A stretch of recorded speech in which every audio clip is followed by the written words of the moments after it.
To make a quick adjustment, all you have to do is grab the lever, pull, and then twist 180 degrees, counterclockwise to loosen, or clockwise to tighten.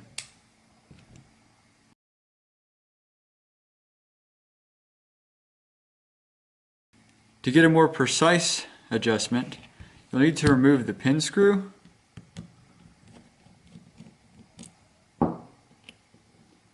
the lever and locking nut,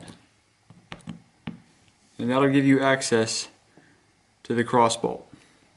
The cross bolt can be turned a quarter turn at a time to give you very precise adjustments. Once you achieve the adjustment level you want, reinstall, being sure that your hole is vertical.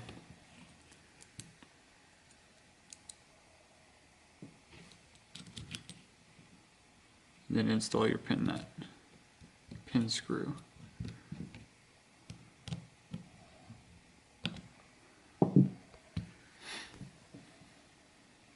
Alright, that's good.